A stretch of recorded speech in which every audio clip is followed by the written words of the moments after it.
Today, let's talk about what a food co-op grocery store is and how you can be a part of one in Louisville.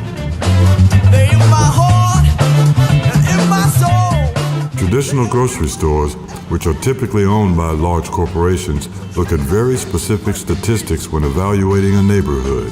When they are deciding whether or not to open up a grocery store, they look at median income of a neighborhood, among other evaluations of purchasing power, and use their own metrics to ultimately make a decision.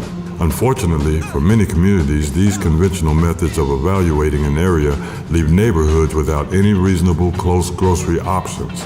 People in these communities are often left with fast food restaurants and dollar stores, and access to fresh vegetables, fruits, and meats are simply not provided by these stores. Marginalized communities across the U.S. have looked at solutions to this lack of healthy food access to help correct this growing problem in our cities and neighborhoods. One of these solutions is a food co-op. A co-op is any association of people voluntarily united to meet a need in their community through a jointly owned enterprise. So basically, a food co-op is one that focuses on, you guessed it, providing fresh and healthy food. A food co-op is a way to invest money into your own community and become a part owner of your own groceries. Now, let's check out the basic structure of a food co-op. First, neighbors, families, and members of the community invest to become equal owners of the co-op. They then vote and elect a board of directors. This board oversees the organization and makes sure the needs and wishes of the owners are prioritized. The board also appoints a general manager who runs the grocery store and hires additional staff and employees.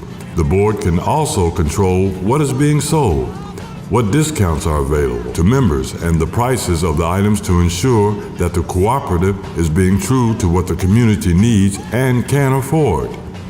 A food co-op is able to successfully serve a community because it is built by you and your neighbors. Starting, owning, and running a co-op is engaging work, from mobilizing your community to invest in healthy food, to asking your employer to subsidize co-op memberships as part of a wellness plan. In a co-op world, you are a leader. With your support and enthusiasm, a food co-op can open. A huge myth about food co-ops is that the food will be overly expensive and only be economically available to the rich. While there are many food co-ops centered in wealthy communities, these are in fact the exception, not the rule. Historically, co-ops were created for economically disadvantaged areas, and the only reason we associate co-ops with wealth is because the elites control the media coverage and narrative of the issue.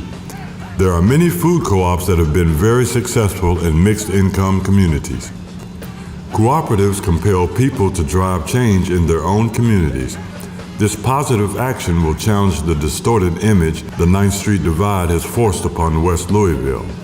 Food co-ops are a great way to ensure that autonomy and control over an enterprise remains in your community and that your money doesn't leave the local economy. And plus, who doesn't love some fresh ice cream?